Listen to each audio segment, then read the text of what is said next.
What is going on, world? What's up, YouTube? It's Zero here. Today I'm bringing you guys a brand new episode of the 8 Below Show. Welcome everyone to 8 Below. Thanks for being here, guys, to the best entertainment related show here on YouTube. And I'm super excited about our episode here today. We have a lot of stuff to talk about, so let's get into it. We've talked on the YouTube channel about Code SYN, the newest game coming out from Tencent, who announced a number of new games, guys, but Code SYN was one that really stood out to me as being a cyberpunk-styled game that looks like it's going to kind of fall in line with Cyberpunk 2077. And what I wanted to do in this first segment of the show is talk about everything that we want out of Code SYN, and some of the things, guys, that I'm going to be giving you are going to be, of course, my own opinion. Some of them you guys have shared with me of things that you guys want. But overall, some of the things you may not agree with, and I would love to know in the comment section down below what things you would like to see out of Code SYN. So let's get into it. So, guys, I think it's really important that we mention that Code SYN, this is probably not the title of the game, most likely. It's just a secret code at this point, and it's probably going to be called, who knows what it's going to be called. But it's essentially going to be Tencent's Cyberpunk game, and I'm really excited about it. And here's why. I didn't really like the presentation so much, like as far as them showing us all the different customizations such. I wish they would have showed us a trailer, and then after showing us the trailer, they would have showed us some of like the intricate details of it, that being like the customization and such. What we did see, though, I really like some of the graphics. I like the kind of different style that they've got here versus that of like Cyberpunk 2077. This looks more like toyish than Cyberpunk 2077. I like that because it's its own style. So number one, for me, guys, one of the things I want out of Code SYN is I want it to be its own thing. I want it to maybe have some, kudos to Cyberpunk 2077, but I mainly want it to be something different, right? You look at the Battle Royale genre. This is a genre, guys, that has, over the course of time, it's pretty much the same exact concept, but at the same time, there's different ways in which companies are going about it, different styles, different, time periods, and things of that nature. So I want Code SYN to kind of do something similar here. If Cyberpunk is going to become an overarching genre here in gaming, I'd like Code SYN to be different than that of Cyberpunk 2077, and it certainly looks like that, especially from the style, that being like the graphics and having like an animal companion and all kinds of different customization options, which I'm sure Cyberpunk 2077 is going to have, but I'm wondering if Code SYN is going to have more customization options than that of Cyberpunk. We'll have to kind of wait until Cyberpunk 2077 comes out. But with that leads me to the next thing, guys. Obviously, from what we saw, it kind of almost looked like a third-person shooter from like that last shot that they showed us. However, they're stating it's a first-person shooter. What I'm wondering is are they going to make it a first-person shooter that also has third-person shooter elements to it as well? Or, I'm wondering how they're going to go about doing that, but I kind of like to have more likely than not one or the other. I think for certain aspects of the game, it'd be interesting to see first person as well as third person. I would personally like to see Tencent take the take of more of a third person shooter, because with them owning, Epic Games, who owns Fortnite, they've done a really good job with the third person shooter games. And I think that this, especially with the level of customization here, it'd be awesome to be able to see your character.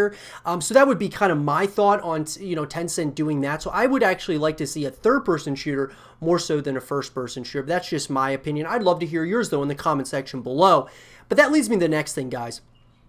I would really like this to be a campaign. There's been rumors and rumblings that there's that there's really not going to be much of a campaign here. It's just going to be a multiplayer experience, and I really hope that that's not the case. This looks like a world that you really would enjoy and appreciate exploring for yourself, and so I'm really hoping that there is, of course, multiplayer elements, which is what Tencent's very well known for, but also campaign elements, things that we're able to explore. I hope this is an open world, or at least a semi-open world setting that, of course, has many different things that we can do, ways that we can connect with this franchise and understand the story and things that they're trying to go for here. And it looks to me that there is supposed to be some sort of story here. It doesn't look like it's just going to be a multiplayer game, But we'll have to kind of wait and see. I'm hoping, though, that it at least has a semi-open world to a full open world here within the campaign realm. That leads me to the next thing, guys, which is multiplayer, which I think is really important that there's multiplayer elements here. Cyberpunk 2077 has stated that it's going to be a campaign first,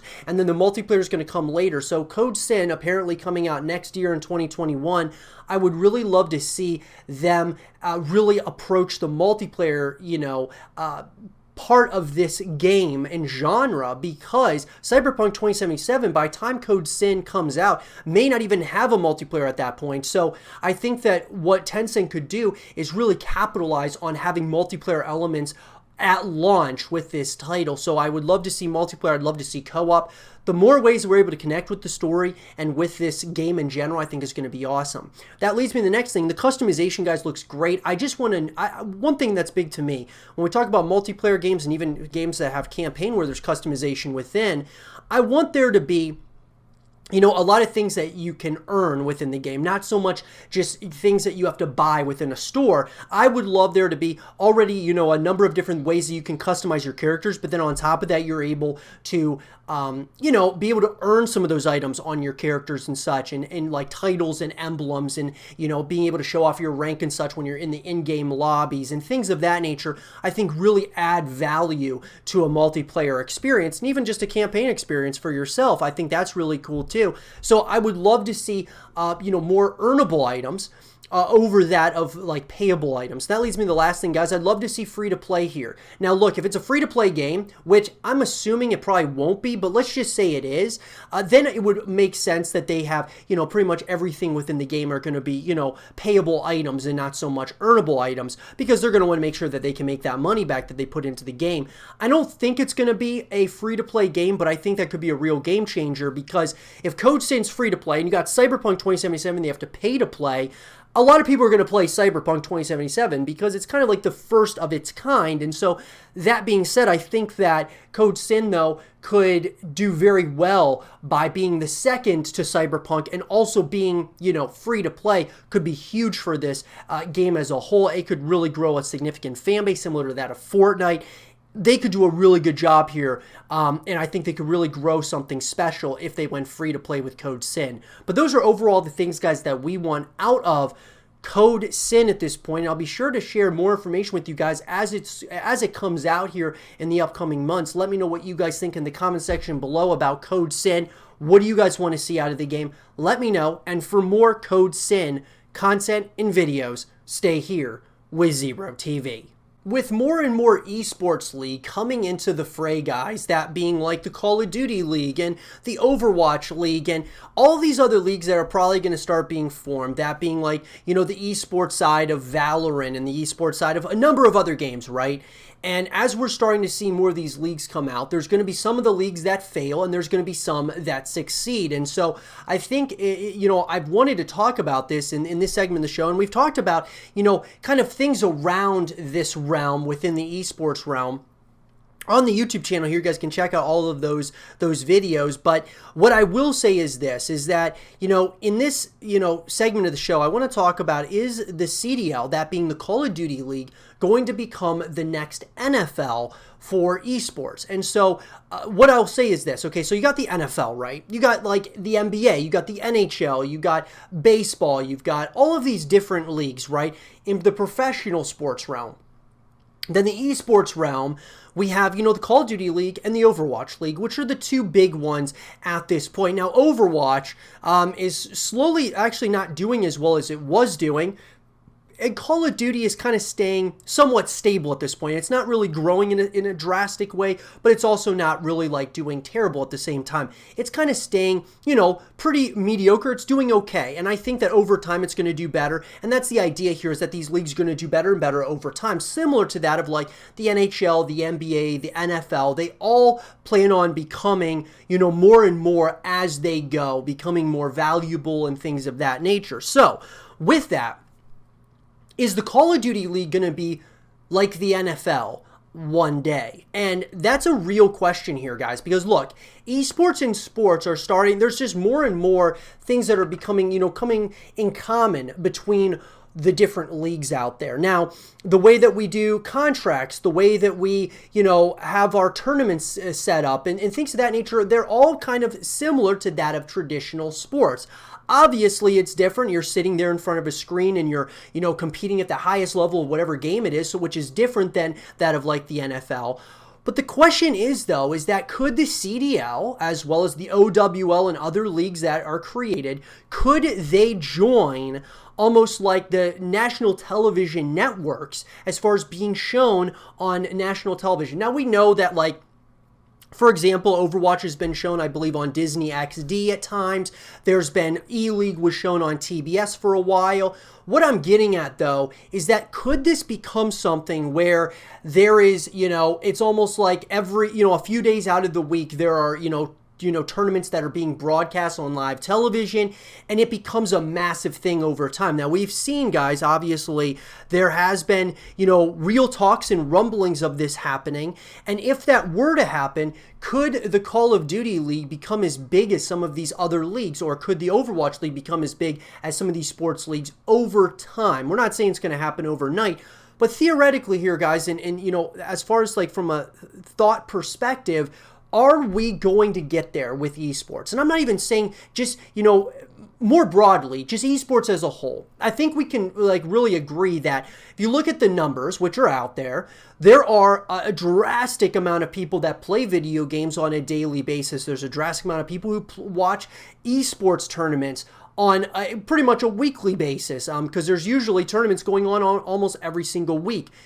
Is there going to be a point in time, whether it's, in the next year, 5 years, 10 years, 20 years down the road, that a league like the Call of Duty League in this instance is going to become the next sport, the next official sport that we can take in on live television? And I believe so, guys. I really do. I believe that is somewhere down the road. Now, is the Call of Duty League going to be as big as the NFL? Well, the NFL has done a very good job, guys, of growing drastically over the years. They've done an incredible job. I've always said this, guys. The NBA, I thought, was, in my opinion, like one of my favorite sports to watch from a viewership perspective, but also the drama surrounding the NBA and like the players leaving to go to other teams and how that all works. It's just like, it's an incredible experience, and you get to experience that pretty much every summer now.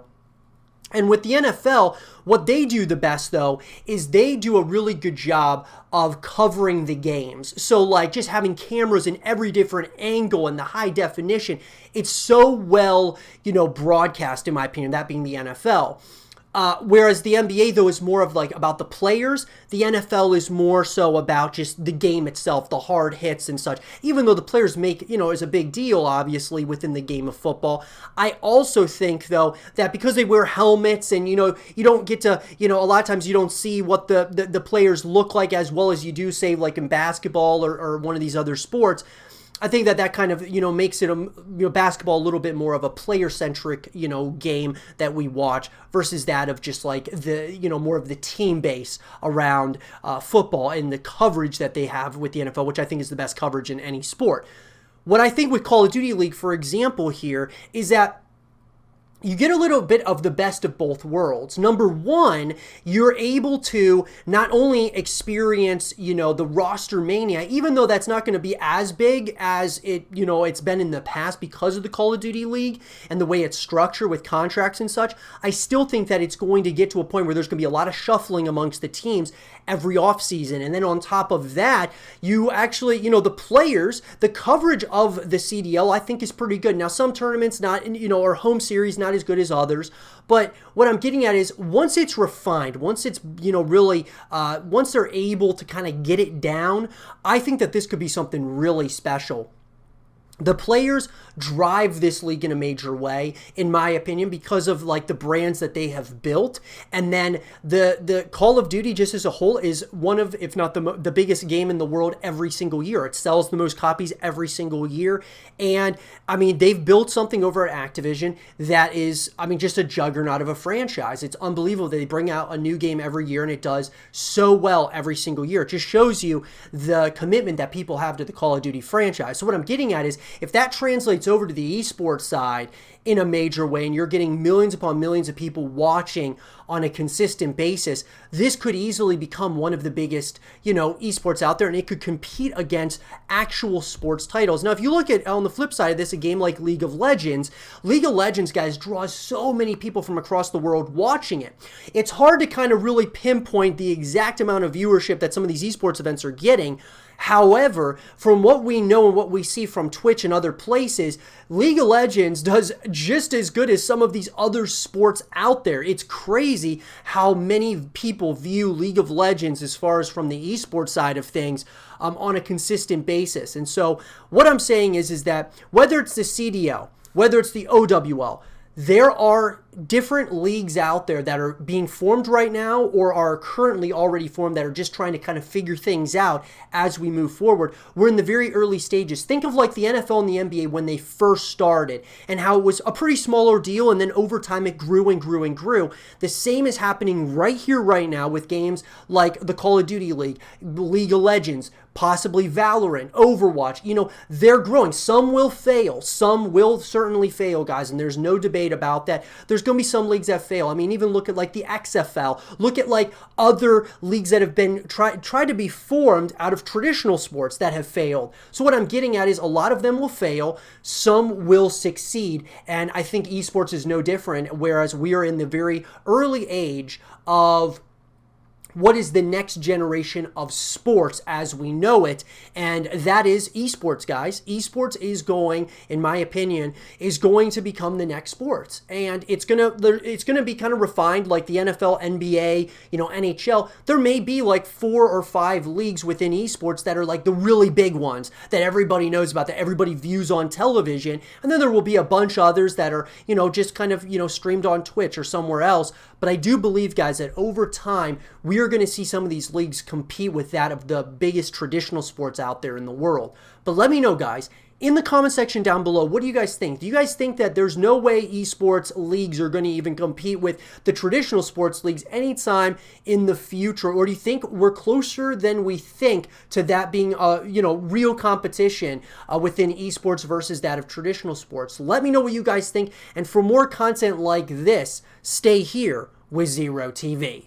Many of us are patiently awaiting further confirmation and news about Battlefield 6, guys.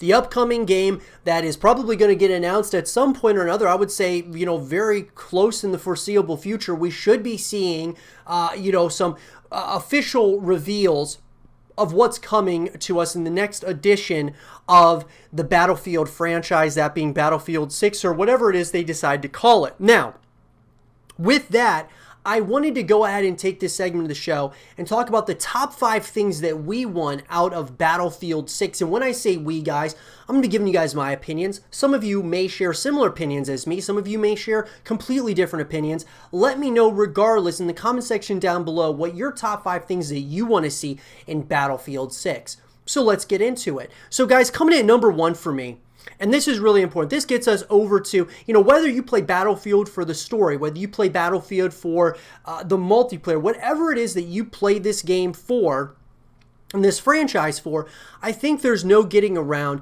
that the traditional campaign versus that of the war stories. And what I will say is this: war stories were great. I really enjoyed them. They were very short and, they were short and sweet. Let's put it that way. But I really want to go back to a traditional campaign, a full-blown campaign, guys. No more war stories in this upcoming game. I really want there to be a fleshed out campaign that we're able to experience in a major way. We've had 2 games back-to-back that had war stories. There's nothing wrong with those. I just think that they were short and sweet, and I wish that they would have, had more to offer in that front. So with that, guys, I want a full-blown campaign and something that we're able to connect with, whether we're talking, semi-open world, a full open world, or just, linear as it usually is. I just want there to be a full campaign that we're able to experience and really connect with the characters and learn the game before actually jumping into multiplayer. That leads me to number 2, guys, which is the type of game here. For me, I want this to be a modern or a futuristic game. I would love them to take kind of some things out of the Battlefield 3 book, and I'd like them to kind of go back into the modern shooter or even a little bit futuristic. I'm not talking about what Call of Duty did with jetpacks and such, but I'm saying having some futuristic guns might be actually really cool for Battlefield 6, and I think it's time. Look, we had World War I, then we had World War II, back to back. It's time to at least get modern or at least somewhat in the future. We really haven't seen a significant futuristic take on Battlefield, at least for a long time. And so I'd really like to see them do a little bit of a futuristic shooter here. But at the very least, make it a modern shooter if you're not going to go full-blown futuristic. With that, guys, that leads me to number 3. I think one of the coolest things about Battlefield 5, outside of, the multiplayer, which I thought some of the multiplayer experience were good, but it kind of drew old after time. I really liked Firestorm, though, which was the Battle Royale mode for Battlefield, and I would love to see this continue here in Battlefield 6. Now, whether they call it Firestorm, but it's more of like a futuristic type of ordeal or modern-day shooter, however they want to do it, I would love to see them continue BR moving into the next, this next title, because look, I mean, as a whole, Battle Royale is a massive genre at this point, and Battlefield, especially if they were to make the BR side of it free to play, or they were to, do something along those lines where they really made it accessible to everyone, which really put even more eyeballs on Battlefield, similar to what Call of Duty did with Call of Duty Warzone. I think it would be a really smart move for Battlefield as a whole, as a franchise, and, coming off of a couple of games here that people loved Battlefield 1, but Battlefield 5, I think, people were starting to kind of get, a lot of people actually ended up coming back over to Call of Duty because of they didn't really want to play the World War II style anymore, or the World War style. They wanted to kind of play something a little bit more futuristic or even modern, and we didn't get that. So I think it would be really smart for the BR side of things to kind of take whatever the direction is that they do with Battlefield 6, whether it's modern, futuristic. I think that they follow that here with the BR side of things as well. And I think free to play would be huge for Battlefield 6 as far as from a Battle Royale perspective. That leads me to number 4, guys. And this one, going to be a little bit controversial because some of you, don't really like us talking about Battlefield eSports, but I really want to see a dedicated eSports scene, and so that's at number 4 for me, guys. It's really important that I believe Battlefield as a franchise, for it to continue growing in a major way, it is going to need more ways to, to get eyeballs, to get people watching this game, and I think of it like, why not having esports? Why not have it? I mean, look, Battlefield, I think, is primed to have an esports, type of style. You look at all these games out there in the landscape of gaming that have taken things from Battlefield, from their successes.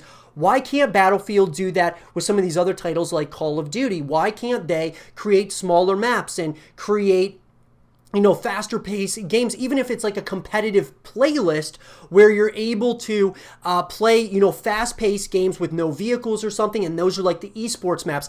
I just think that when people say that this wouldn't be a good esports game, I think they're just thinking of like the large maps and how it would maybe work. I'm saying make some of the maps smaller, make a playlist for competitive players out there, a ranked playlist that you can play on a consistent basis, and that's where the pros would play and such.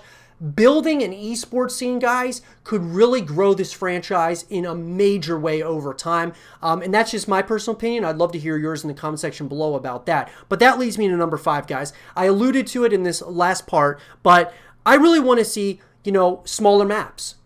Even if it's just like for certain, like a certain playlist, like competitive playlist, or if they make it for all these different, game modes, having some smaller maps. Sure, it's fine having large maps. That's what Battlefield's known for. But also evolving the franchise, right? Evolving it where there's large maps, medium-sized maps, and small maps, similar to games like Call of Duty.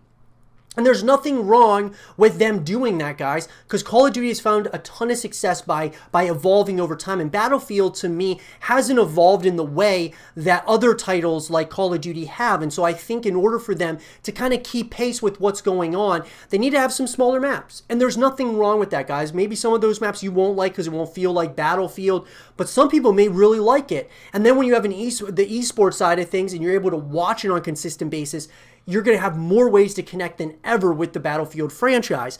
And so I'd like to see smaller maps where you have a faster pace, you know, where it's able, you move around faster. You at least have the option. Because sometimes, guys, you know, at least speaking for myself here, you know, having the larger maps is great. You know, I love sniping, so I love going into certain areas and just snipe. But there's some times, guys, where you go an entire match, you only get a couple of kills with the sniper rifle, or, you know, you're looking around for people. And I'm just saying that I believe personally that having some smaller maps where there's a lot more just run and gun, I think it would be a lot of fun. And there's also strategy to that as well. Even, you know, kind of similar to that of the larger maps, there's strategy no matter what. It's all about how you know, construct and design the maps and such.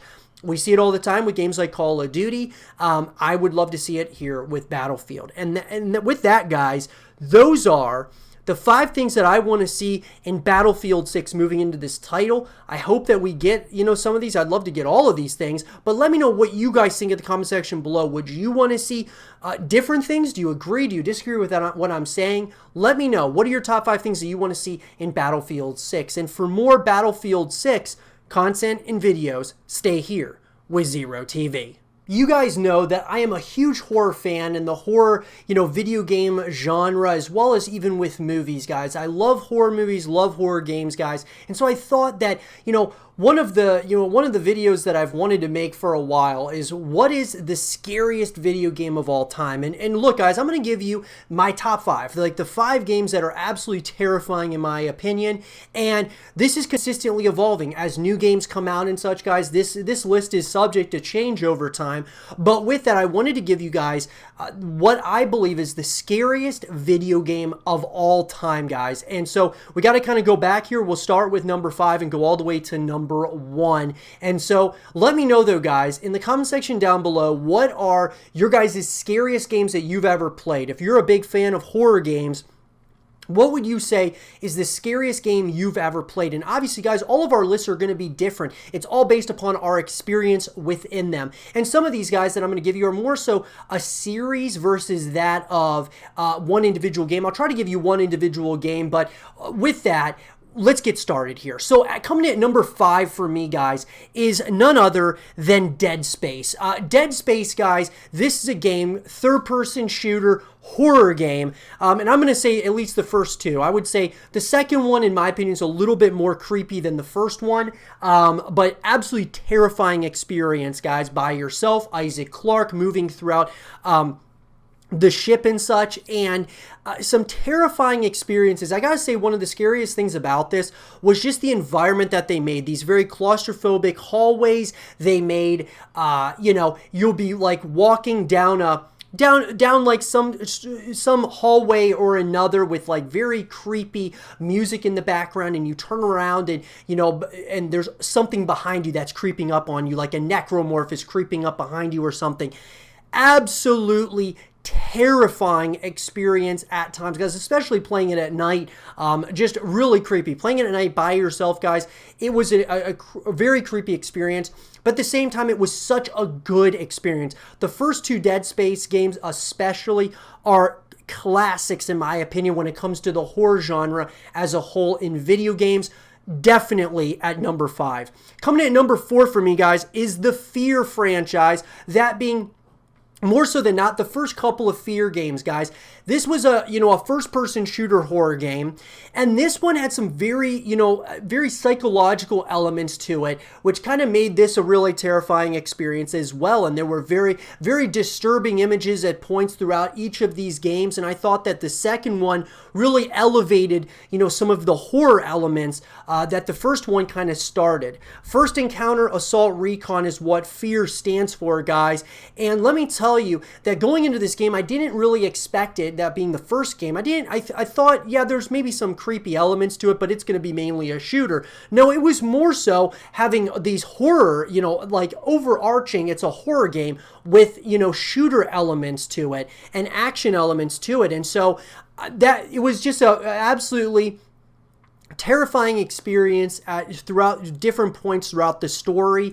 And I gotta say, guys, it's definitely worth playing at least the first two, but I would even play all three of them, guys. We've talked on the YouTube channel here about the continuation of the Fear franchise as well as the continuation of the Dead Space franchise. And for those guys in those videos, if you're interested in those, you can check those out here on the YouTube channel. Coming in at number 3 for me, guys, was Alien Isolation. And some of you may agree, some of you may disagree where this lies on my list, but Alien Isolation, guys, essentially is you yourself as one of the, I forget what the character's name was in the game. However, you're playing, a woman who's on a ship by herself with an alien. So she's the last remaining survivor, and you're trying to escape the ship. And the entire premise of this is built around intense horror elements. And let me tell you guys, that was another terrifying experience. The alien at times is not stupid,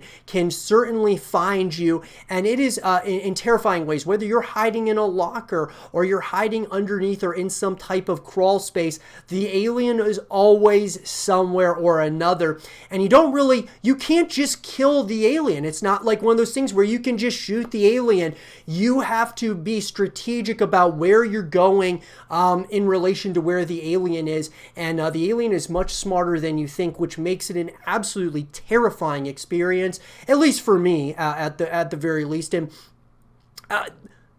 play it, guys. If you're big into horror games, play it. Coming in at number 2 for me, guys, is the Silent Hill franchise as a whole. I've got to say that Silent Hill 2 was a absolutely, terrifying experience, but there's been a number of them. A lot of people didn't like Silent Hill Homecoming. They didn't like Downpour. I enjoyed those ones as well. They definitely had some very creepy elements to them as well.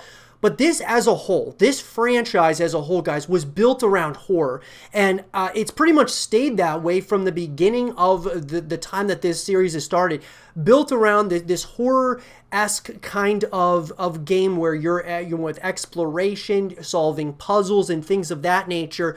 There's always something creepy lurking around the door, around the hall, or, underneath you, above you. There's always something that is there to give you jump scares, and while you're also trying to uncover mysteries and trying to figure out ways to escape in such different places. It's a very unnerving experience, I will say, guys. And so I would say that there's at least a few of these games I would put on, my number 2 within the Silent Hill franchise as a whole. I just think it's a terrifying series as a whole. I really hope, guys, and we've talked about this on the YouTube channel a number of times, about the continuation of Silent Hill. Hideo Kojima potentially coming to this franchise to finish what he started with Silent Hills. I absolutely hope that is something that's going to happen in the future, because I believe that his take on this could be one of the scariest games of all time. Moving into number 1, guys, look, I will say that Resident Evil as a whole, guys, is a very good franchise. However, one stands beyond the rest in a wide margin. Unlike Silent Hill, Resident Evil has had a number of games that have had very creepy elements to it. But Resident Evil 7 Biohazard is the creepiest game that I've ever played. It's absolutely, guys, in my opinion, the scariest game ever made at this point. From, just those claustrophobic feelings and, the feeling of being helpless, having nothing really at your disposal to take out different enemies and such, and just the scares that lie around the corner from the very beginning of the game. Once you walk into the house, throughout the course of the entire game, guys, it is one jump scare after another, with a story that is unlike any I've played in the horror genre as a whole. An incredible story leading us to Resident Evil Village, which is going to be coming out, and I'm incredibly excited about the follow-up here. However, Resident Evil Village doesn't look like it's going to be quite as scary as Biohazard. But they've even said, though, that being Capcom, that it's going to have more action elements than that of like horror elements, which is fine. But the reason why Biohazard is above the rest, guys, is because Resident Evil as a whole has had games within it that are more action over horror. They've had other games that are, horror over action. And obviously Resident Evil is another one of those franchises that has, being able to solve puzzles and figure out like what you've got to do to escape different places, whether it's a police station or somewhere else. Being able to escape and do all of that is important, but there's always something lying somewhere or another. Even Resident Evil 2, Resident Evil 3, there's always things that make this series just creepy. And over the course of time, it's turned a little bit more into action over horror, but they've still kept it somewhat grounded in horror, even though they've had more action elements at times. But Resident Evil 7, guys, if you want something scary, I would say try it out. Check out Resident Evil 7 Biohazard. I would recommend just playing all of the Silent Hill games. I would recommend playing all of the Resident Evil games, guys. And if you have like the, of course, the next-gen hardware, playing the Resident Evil 2 remake, Resident Evil 3 remake. These are incredible experiences, guys, that you should absolutely want to play. That they do a really good job of building up tension, having some puzzles and things of that nature that you have to solve. And there's an underlying mystery and psychological elements with in a major way with Resident Evil 7 Biohazard, which looks like it's going to be coming into Resident Evil Village as well. Psychological elements and a significant amount of mystery to it, which overall, guys, when we talk about the scariest game of all time, I like talking about the entirety, the story, the scares. What is it that makes a game creepy? And the tension and the environment that they built in Resident Evil Biohazard is unlike any I've ever played in a video game. But with that, guys, let me know, what are your top, scariest games of all time that you've played? What would you say is the scariest game of all time in your personal opinion? Let me know in the comment section down below. And for more videos like this, guys, stay here with Zero TV. And with that being said, everyone, I hope you guys did enjoy this episode of the 8 Below Show. And if you guys did, leave a thumbs up, subscribe if you're new, stay positive, and as always, I'll talk to you guys all in the next one. Peace.